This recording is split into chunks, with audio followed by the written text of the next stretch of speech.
The storm was alive, its winds screaming like tortured souls, its thunder growling like an angry god. Lightning slashed across the sky, illuminating Mama Naga's temple, a place where secrets festered, power thrived, and fate was rewritten.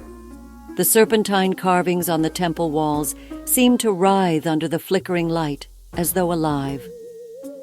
Inside, in the dim glow of flickering candles, Mama Naga sat on her throne. Her piercing amber eyes glowed faintly, casting an unholy light in the shadows. Her long, flowing hair shimmered like liquid onyx, and around her neck coiled an emerald serpent, hissing softly, as though sensing the turmoil brewing beyond the temple walls. Then came the sound of desperate footsteps pounding against the rain-drenched earth. The doors flew open, slamming hard against the walls. A man staggered inside, soaked to the bone and trembling with fury.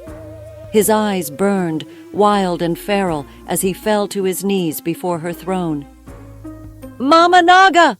he roared, his voice echoing through the chamber. "I need justice!" She didn't move. Her gaze bore into him, unyielding and cold. When she finally spoke, her voice was like silk wrapped around steel, soft yet cutting. "Justice?" she asked, her head tilting ever so slightly. "No, child. What you seek is vengeance. Speak your truth, and let me weigh your soul." The man clenched his fists, trembling with suppressed rage. "I am Aid," he began, his voice breaking under the weight of his anger. "Alaid, my best friend, my brother, betrayed me. He framed me for stealing from the village chief.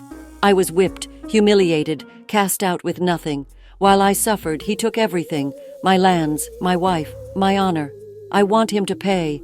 I want him to suffer as I have suffered."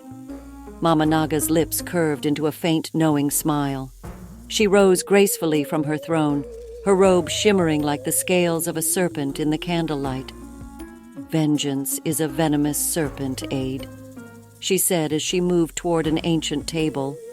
"Its bite brings agony, not just to the victim, but to the hand that wields it. Are you certain you wish to call it forth?" Aid's jaw tightened. "I have nothing left to lose." She studied him for a moment, then retrieved a small, bone-white jar sealed with a clasp shaped like a serpent. The jar seemed to pulse faintly, as though alive. Holding it before him, she said, "This is the essence of retribution. Inside is a spirit bound by vengeance. Whisper your enemy's name into it, and the spirit will haunt him. His joys will turn to ashes, his triumphs to torment, his life to ruin. But beware. Each act of vengeance will take a piece of your soul. When there is nothing left of you, the spirit will consume what remains. Do you understand?" "I understand," Ade said, his voice steady. "I accept the price." "Then go," Mama Naga said, her voice low and final. "Return to me when your task is done, and I will teach you what it means to pay the price." Ade left the temple, the jar clutched tightly in his hands. That night, beneath the shadow of the moon, he whispered Alad's name into the jar. The spirit of retribution awakened. It began subtly. Alad's cattle stampeded into the wilderness, their eyes wide with terror. The villagers whispered of dark shadows and strange sounds. Days later, Aladi's granary caught fire, the flames consuming everything he owned. His reputation crumbled as people accused him of deceit and theft. At night, he was tormented by shadows, serpents coiling around his body, their fangs dripping venom. Aid watched from the outskirts of the village, satisfaction blooming within him. But vengeance is never satisfied. The first warning came in whispers, his name spoken in the wind, faint but unmistakable. Then came the nightmares. Aid saw his sister, Ife, in a vision, wrapped in serpents. He dismissed it as guilt. Until one evening, Ife came to his shelter, her face pale with fear. "Brother," she said, her voice trembling, "the villagers are saying you've brought a curse upon us." Before Aid could respond, a scream pierced the night. They rushed to the village square and found Alade standing amid the chaos, his face twisted with fear. "You!"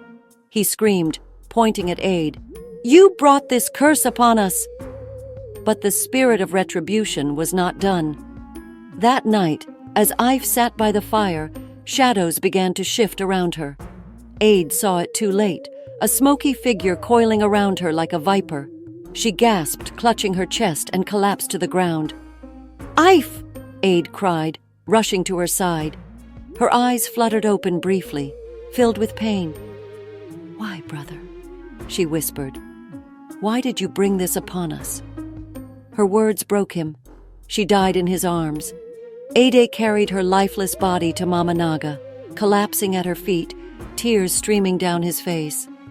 "I never meant for this to happen," he sobbed. "Please, bring her back. Take my life instead." Mama Naga's gaze was cold and unyielding. "You wish to unleash vengeance, Ade," she said, her voice heavy with finality. "But you fail to understand that vengeance is blind. It strikes the innocent as well as the guilty. Your sister's death is the price of your anger." Aid fell to the ground, broken and hollow. "Please," he begged. "I will do anything to bring her back." Mama Naga shook her head. "There is no undoing what has been done. You sought to destroy Alade, but in doing so, you destroyed yourself. Now, live with the weight of your choices." Ade staggered into the night, a shattered man haunted by his sister's final words. From her throne, Mama Naga spoke softly, her voice a melody of warning. "Revenge is the serpent's venom, lethal, alluring, and inescapable.